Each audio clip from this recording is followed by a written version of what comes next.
Seize fire नज़र आया है और ईरान को एक कामयाबी नज़र आई है। मैं आपको सिर्फ ये ज़रूर बताऊंगा कि इसमें प्राइम मिनिस्टर साहब का बड़ा रोल है और इसके पीछे भी वर्दी है। मैं आगे डिटेल में नहीं जाना चाहता, लेकिन जिस तरह उन्होंने वर्ल्ड लीडर्स को कन्विंस किया है, जिस तरीके से बातचीत की है और जिस तरीके से ये सारा अपने अंजाम को पहुंचा है, इसमें बहुत बड़ा हमारे लीडर्स का रोल है। जब ये भारत के साथ जंग हुई तो आपने कहा कि अल्लाह ताला ने हमें गैबी मदद की। आर्मी चीफ उस वक्त बिल्कुल सॉलिड खड़े हुए थे, कोई उनको परेशानी नहीं थी और बिल्कुल क्लैरिटी के साथ थे कि इन्होंने हमारे पे हमला किया तो ये उससे 4 गुना ज़्यादा भुगतेंगे, और उन्होंने भुगता था। ईरान सीज़ फायर में वज़ीर आज़म का बड़ा किरदार है। सीज़ फायर के पीछे भी वर्दी है। आलमी रहनुमाओं को कायल करने में हमारे लीडर्स का बहुत बड़ा किरदार है। वज़ीर दाखिला मोहसिन नकवी की मुख्तलिफ मकातब फ़िक्र के उलमा से गुफ्तगू। वज़ीर दाखिला ने कहा कि भारत ने हमला किया तो आर्मी चीफ डट कर खड़े थे। उनका जहन क्लियर था कि भारत ने हम पर हमला किया तो 4 गुना ज़्यादा भुगतेगा, और भारत ने भुगता। वज़ीर दाखिला की उलमा इकराम से मुहर्रम के दौरान अमन अमान बरकरार रखने के लिए किरदार अदा करने की अपील। दुनिया को इत्तेहाद का पैगाम देने के लिए 14 अगस्त के दिन फैसल मस्जिद में तमाम मकातब फ़िक्र के उलमा को इकट्ठे नमाज अदा करने की दावत। कहा, कानून नाफिज करने वाले इदारों की तरह उलमा भी बराबर का किरदार अदा करते हैं।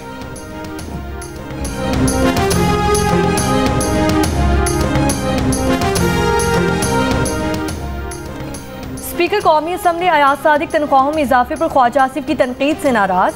वज़ीर आज़म शहबाज शरीफ को खत लिख दिया। ज़राए के मुताबिक खत में लिखा कि कौमी असम्बली के स्पीकर और डिप्टी स्पीकर की तनख्वाह बढ़ाने के फैसले से मेरा कोई ताल्लुक नहीं। तनख्वाह बढ़ाने का फैसला वफाकी काबीना और वज़ीर आज़म का है, उनका नहीं।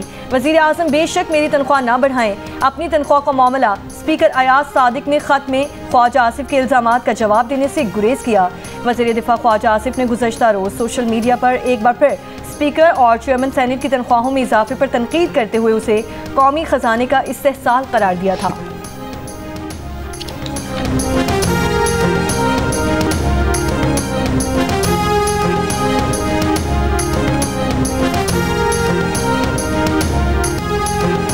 कोई ऐसा हरबा इख्तियार नहीं करेंगे जिससे खैबर पख्तूनख्वा किसी बहरान में चला जाए। गवर्नर खैबर पख्तूनख्वा की वज़ीर आज़म के साथ मुलाकात को साजिश से इबारत करना दुरुस्त नहीं। सेनेटर इरफान सिद्दीकी की जियो पाकिस्तान में गुफ्तगू। कहा, अदम एतमाद एक आईनी और कानूनी चीज़ है। फिलहाल ऐसी कोई तजवीज़ किसी आला सतह पर ज़ेर बहस नहीं। वज़ीर आज़म के मशीर राना सना ने कहा कि मौलाना फजल रहमान से खैबर पख्तूनख्वा हुकूमत गिराने के लिए हुकूमत ने कोई बात नहीं की। PTI की बात इस्टेब्लिशमेंट से हो सकती है तो कर लें। मुज़ाकरात जब भी होंगे सियासी क़यादत के दरमियान होंगे।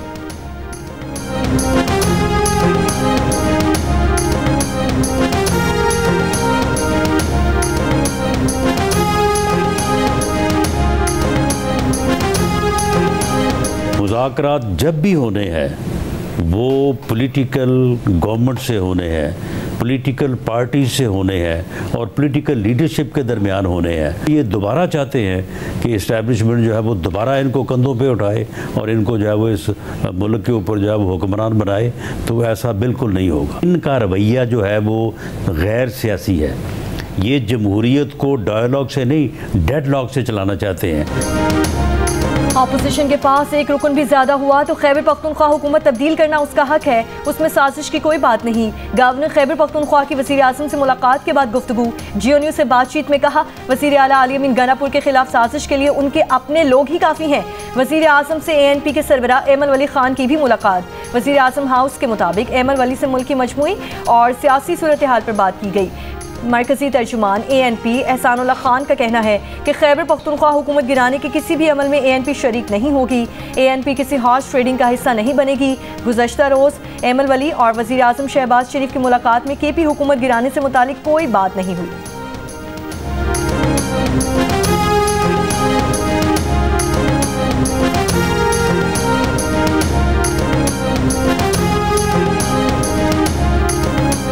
वज़ीर आला खैबर पख्तूनख्वा अली अमीन गंडापुर ने कहा है कि गवर्नर खैबर पख्तूनख्वा की उनकी हुकूमत गिराने की कोई हैसियत नहीं।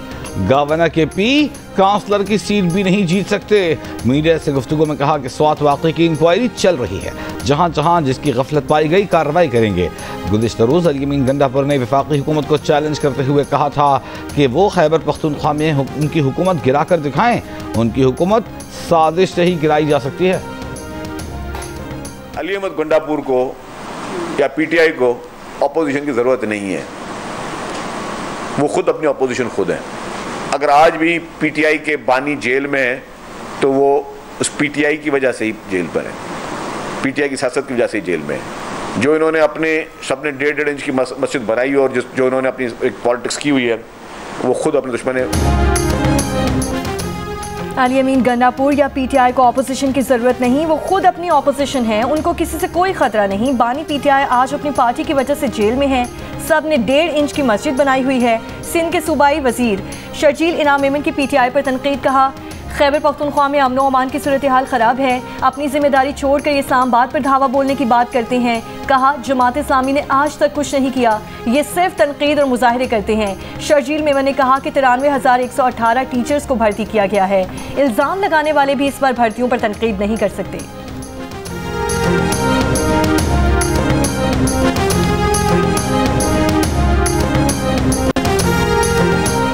दरियाए स्वात में डूबकर लापता होने वाले लड़के की तलाश के लिए रेस्क्यू एंड सर्च ऑपरेशन 7वें रोज भी जारी। रेस्क्यू के मुताबिक अब तक 12 अफराद की लाशें निकाली जा चुकी हैं। 6 रोज कबल दरियाए स्वात में 17 अफराद डूब गए थे, 4 को बचा लिया गया था। डूबने वाले 10 अफराद का ताल्लुक सियालकोट से था, 6 अफराद का ताल्लुक मर्दान जबकि 1 स्वात का रिहायशी था।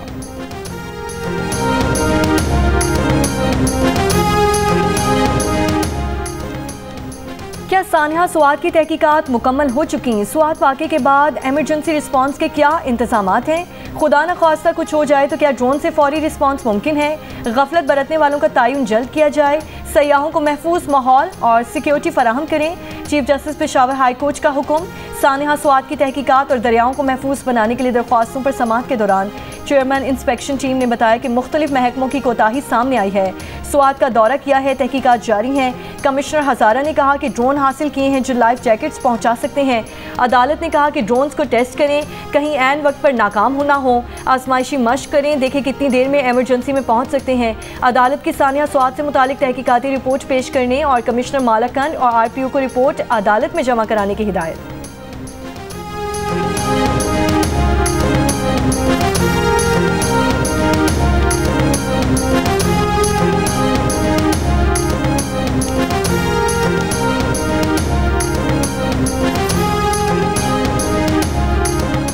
जिस वक्त वाकया पेश आया आप कहां थे?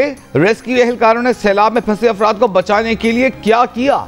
सानिया स्वात की इंक्वायरी कमेटी का DG रेस्क्यू से सवाल। खैबर पख्तूनख्वा रेस्क्यू के DG शाहफाद ने जवाब दिया कि वो उस वक्त पेशावर में थे। 27 जून को स्वात में मुख्तलिफ मकामात पर सैलाब में फंसे अफराद को बचाने के लिए ऑपरेशंस किए। रेस्क्यू ऑपरेशंस के दौरान दर्जनों अफराद को बचाया गया। 9:45 पर कॉल मौसूल हुई। एम्बुलेंस मौके पर पहुंची, ताहम इमरजेंसी की नौइयत मुख्तलिफ थी।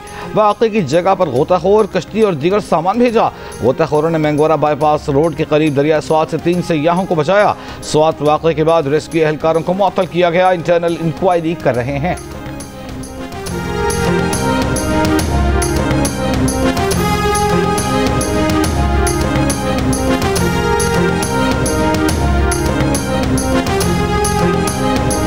वज़ीर आज़म शहबाज शरीफ ईसीओ सरबराही इजलास में शिरकत के लिए आज़रबाईजान रवाना। वज़ीर आज़म इक़्तिसादी ताउन तंजीम के सरबराही इजलास से खिताब भी करेंगे। तर्जुमान दफ्तर खारजा के मुताबिक इजलास का मौजू पायदार और मौसमियाती तौर पर मजबूत मुस्तकबिल के लिए नई ईसीओ विजन है। वज़ीर आज़म इजलास में पाकिस्तान का मौक़िफ़, इलाकाई और आलमी चैलेंजेस पर राय पेश करेंगे। वज़ीर आज़म इजलास के मौके पर दीगर रहनुमाओं से 2 तरफ़ा मुलाकातें भी करेंगे।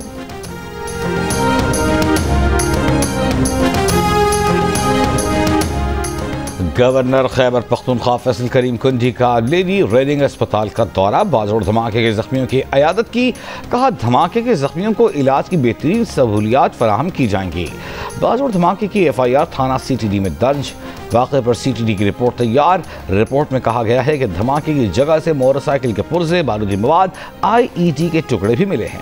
वाक़े में मुलव्वस 7 दहशतगर्दों की निशानदेही हो गई है। गुज़िश्ता रोज़ बाजवड़ के मुकाम फाटक मेले के करीब धमाके में असिस्टेंट कमिश्नर, तहसीलदार और पुलिस एहलकारों समेत 5 अफराद शहीद हुए थे।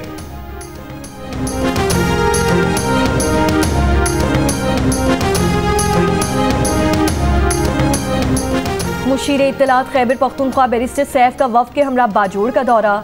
वफ़द ने दौरे के दौरान जिरगे के अरकान से मुलाकात की। बैरिस्टर सैफ ने कहा कि अमन व अमान का क़याम सूबाई हुकूमत की अव्वलीन तरजीह है। मुल्क दुश्मन अनासर मुल्क में अफरा तफरी चाहते हैं। आवाम के ताउन के बगैर अमन कायम करना मुश्किल है। बैरिस्टर सैफ, चीफ सेक्रेटरी और IG ने खार अस्पताल में जख्मियों की अयादत की। शहदा और जख्मियों को हुकूमत की जानिब से पैकेज के तहत मुआवजा दिया।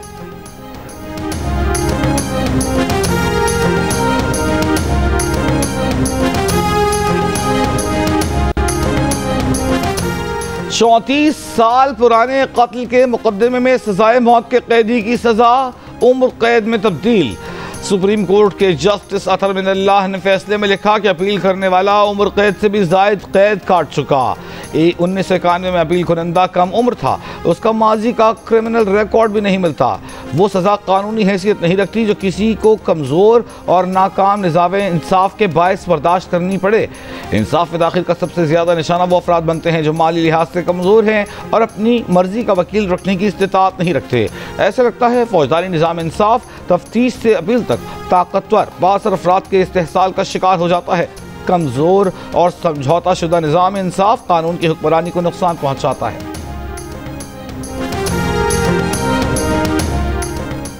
तनख्वाहदार तबके ने एक्सपोर्टर्स और रिटेलर्स के मुकाबले में दुगना 545 अरब रुपए का तारीखी टैक्स जमा करवाया। जंग और द न्यूज़ में शायर मेहताब हैदर की रिपोर्ट के मुताबिक FBR के अदाद-ओ-शुमार से जाहिर होता है कि गुज़श्ता माली साल के दौरान एक्सपोर्टर्स ने सिर्फ 180 अरब और ताजरों से 62 अरब रुपए की वसूली की। तनख्वाहदार तबके की इनकम टैक्स में शिराकत एक्सपोर्टर से 300% और ताजरों से 500% जायद रही। आला हुक्काम के मुताबिक माली साल 2023-24 में तनख्वाहदार तबके ने 367 अरब रुपए टैक्स दिया था, जबकि 2024-25 में रकम बढ़कर 545 अरब रुपए हो गई। रिपोर्ट्स के मुताबिक ताजिरों के लिए मुतारिफ करवाई गई ताजिर 2 स्कीम गुज़श्ता माली साल में नाकाम रही और ताजिर इसमें शामिल नहीं हुए। FBR का कहना है कि टैक्स ना देने वाले ताजिरों के खिलाफ सख्त इक़दाम के नताइज सामने आएंगे।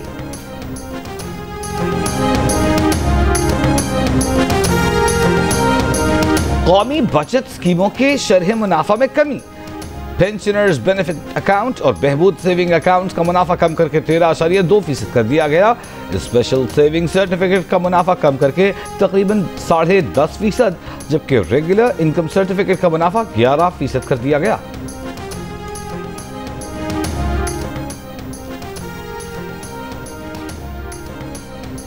वज़ीर आज़म शहबाज शरीफ ने मईशत में शफाफियत के लिए डिजिटल ट्रांजैक्शन सिस्टम को नागुज़ीर करार दे दिया।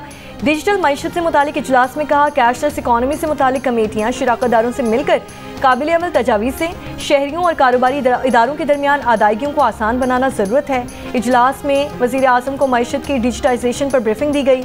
बताया गया कि डिजिटल अदायगियों के लिए मोबाइल फ़ोन एप्लीकेशन इस्तेमाल करने वालों की तादाद 9.5 करोड़ से 12 करोड़, जबकि QR कोड इस्तेमाल करने वाले ताजरों की तादाद 9 लाख से 20 लाख तक ले जाने का हदफ है।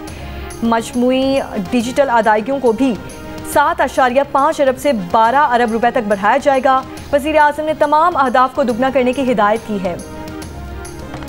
दुश्मन को मौसर जवाब देने पर पार्लिमानी और कौमी क़यादत का खिराज तहसीन नाकाबिल फरामोश है। सरबराह पाक फ़ज़ाइया air chief marshal Zaheer Ahmed Babar Sidhu का स्पीकर अयाज सादिक के नाम इजहार तशक्कुर का ख़त। कहा, भारतीय जारहियत के खिलाफ कौमी यकजहती कायम करने के लिए स्पीकर का किरदार काबिल सताइश है। एयर चीफ ने कहा, पाक फ़ज़ाइया मुल्क की दफ़ा के लिए हर लम्हे तैयार है। पाक फ़ज़ाइया मुल्क की सरहदों की हिफाजत को अपनी मुक़द्दस जिम्मेदारी समझती है। सरबराह पाक फ़ज़ाइया ने ख़त स्पीकर कौमी असम्बली के ख़त के जवाब में लिखा है। Chairman joint chiefs of staff committee general Sahir Shamshad Mirza से जनूबी अफ्रीका के चीफ ऑफ एयरफोर्स की मुलाकात, बाहमी दिलचस्पी और दो तरफा ताउन पर तबादला ख्याल किया गया। दोनों मुल्कों की अफवाज के दरमियान राब्तों को बढ़ाने के अमली इक़दामात पर बातचीत। ISPR के मुताबिक मुलाकात में वसीतर जियो स्ट्रेटेजिक सूरत हाल पर भी ख्यालात का तबादला हुआ। मौसस मेहमान ने पाक फौज की पेशा वराना सलाहियतों को सराहा। दहशतगर्दी के खिलाफ जंग में पाक फौज की कुर्बानियों को तस्लीम किया। लाहौर हाई कोर्ट के इलेक्शन ट्राइब्यूनल ने वफाकी वजीर अब्दुल अलीम खान की कामयाबी के नोटिफिकेशन के खिलाफ इंतखाबी उज़्रदारी को मुस्तरद कर दिया। हल्का NA 117 से अली एजाज ने अब्दुल अलीम खान की कामयाबी का नोटिफिकेशन चैलेंज किया था। पेंटागन ने कहा है कि अमरीकी हमलों से ईरान का एटमी प्रोग्राम साल 2 साल पीछे चला गया। तर्जुमान पेंटागन के मुताबिक उन्होंने कहा कि अमरीकी हमलों से 3 ईरानी एटमी तंसीबात तबाह हुई।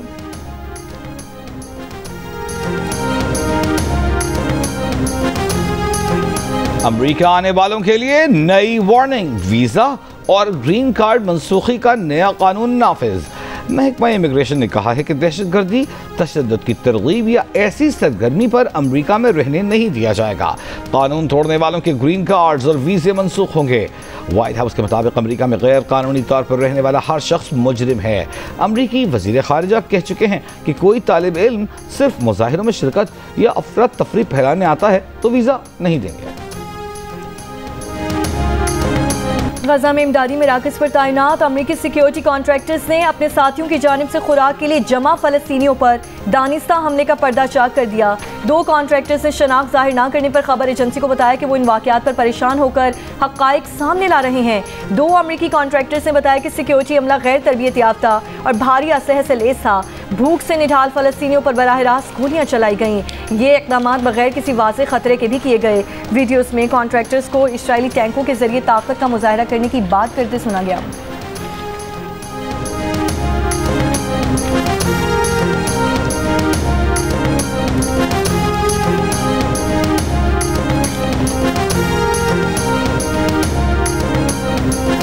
मसनूई हाथ बनाने वाली पाकिस्तानी कंपनी ने गजा में जंग से मुतासिरा बच्ची सिद्रा को मसनूई बाजू लगा दिया। कंपनी का कहना है कि ये इक़दाम उर्दन में कंपनी के सरकारी शराकतदार के ताउन से मुमकिन हुआ। ये उस मिशन का आगाज़ है जिसका मकसद गजा में माजूर अफराद की मदद करना है। जंग ज़दा इलाके में आवाम की मदद की कोशिश कर रहे हैं। न्यूयॉर्क मेयर की दौड़ में डेमोक्रेटिक उम्मीदवार ज़ोहरान क्वामे ममदानी का कहना है कि सदर ट्रंप इसीलिए उन पर हमला कर रहे हैं क्योंकि वो मेहनतकश मिडिल क्लास के खिलाफ सदारती इक़दामात से तवज्जो हटाना चाहते हैं और हम इसका मुकाबला करेंगे। ज़ोहरान ममदानी ने कहा कि सदर ट्रंप मुझे गिरफ्तार करने, मुल्क बदर करने और अमरीकी शहरियत ख़त्म करने की धमकी दे रहे हैं क्योंकि वो नहीं चाहते कि मैं काम करने वाले लोगों के हुकूक की बात करूं, उन लोगों की बात करूं जिन्हें महंगाई के बायस न्यूयॉर्क छोड़ने पर मजबूर किया गया। सदर ट्रंप ने अपनी इंतखाबी मुहिम में महंगाई कम करने का वादा तो किया था जिससे अब वो मुनहरिफ हो रहे हैं, इसीलिए अपनी नाकामी छुपाने के लिए मुझ पर हमले कर रहे हैं।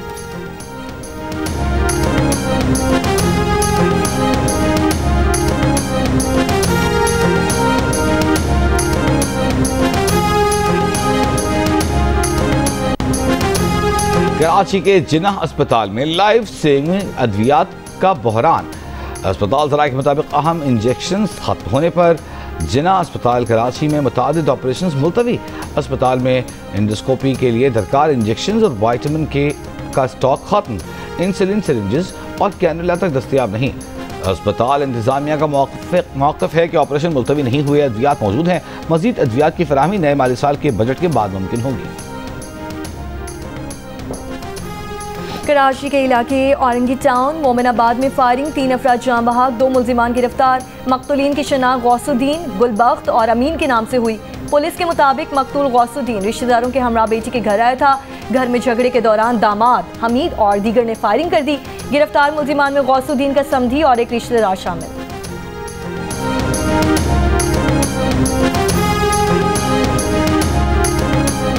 इस्लामाबाद में मोटरसाइकिल पर बैठे दोनों अफराद के लिए हेलमेट पहनना लाजमी करार देने का फैसले का इतलाक 2 हफ्ते की आगाही मुहिम के बाद होगा।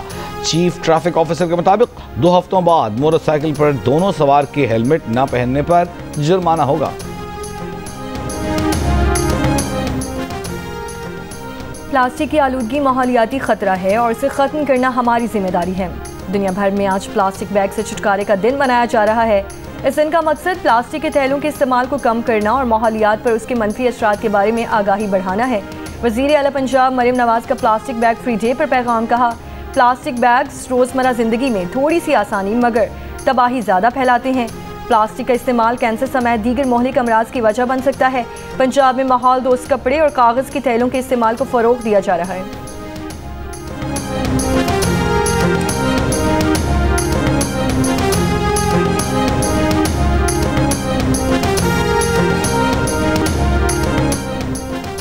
इंडोनेशिया में बाली जजीरे के करीब फेरी डूबने से 4 अफराद हलाक, 30 लापता, 31 अफराद को बचा लिया गया।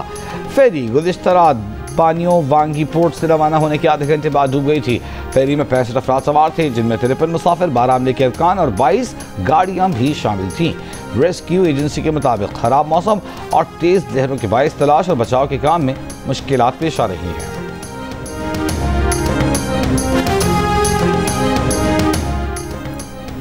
भारत में बंद किए गए पाकिस्तानी मशहूर शख्सियात के सोशल मीडिया वीडियो चैनल्स को अनब्लॉक और फिर ब्लॉक करने के मुतज़ाद इत्तलात। भारतीय मीडिया के मुताबिक पहले बहाल किए गए अकाउंट्स में हानिया आमिर, शुएब अख्तर, बासित अली, राशिद लतीफ़ और शाहिद अफरीदी और जियो समेत 3 एंटरटेनमेंट चैनल्स के सोशल मीडिया वीडियो अकाउंट्स शामिल थे, जिसके बाद शुएब अख्तर, शाहिद अफरीदी के अकाउंट्स दोबारा ब्लॉक करने की भी खबर आ गई।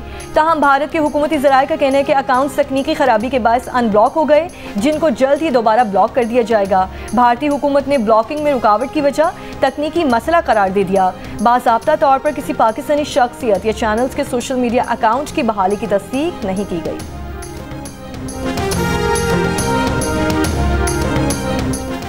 तीन यूरोपीय कोह पैमाओं ने नागा पर्वत सर करके नई तारीख रकम कर दी। इन तीनों ने अल्पाइन स्टाइल में नागा पर्वत को सर किया और इंतहाई शानदार अंदाज से इस खतरनाक पहाड़ से वापस नीचे उतरे। जर्मन कोह पैमा डेविड गॉटलर पैराग्लाइडिंग करते हुए नीचे उतरे और बकिया 2 फ्रांसीसी कोह पैमा केलर पहाड़ के नाम से जाने जाने वाले नागा पर्वत से स्कीइंग करके नीचे आए। नागा पर्वत से पैराग्लाइडिंग और स्कीइंग करके नीचे आने का यह पहला मौका है।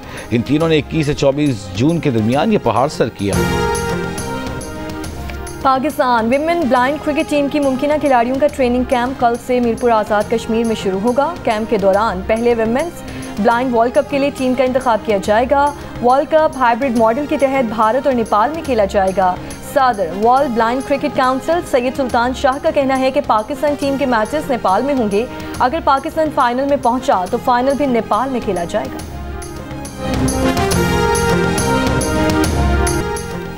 प्रीमियर लीग चैंपियन लिवरपूल और पुर्तगाल के नौजवान फॉरवर्ड ड्यूगर जोटा कार हादसे में इंतकाल कर गए। 28 साल फुटबॉलर की गाड़ी आज सुबह शिमाली स्पेन में हादसे का शिकार हुई। हादसे में जोटा का छोटा भाई 26 साल आंद्रे सल्वा भी जान से चला गया। जियो फिल्म्स की हॉरर फिल्म दीमक ने सबको खौफजदा कर दिया। अब तक फिल्म ने 15 करोड़ रुपए से ज्यादा का बिजनेस करके नई तारीख रकम कर दी। अगर आप मजबूत दिल के मालिक हैं तो फिल्म आपकी मुंतजर है।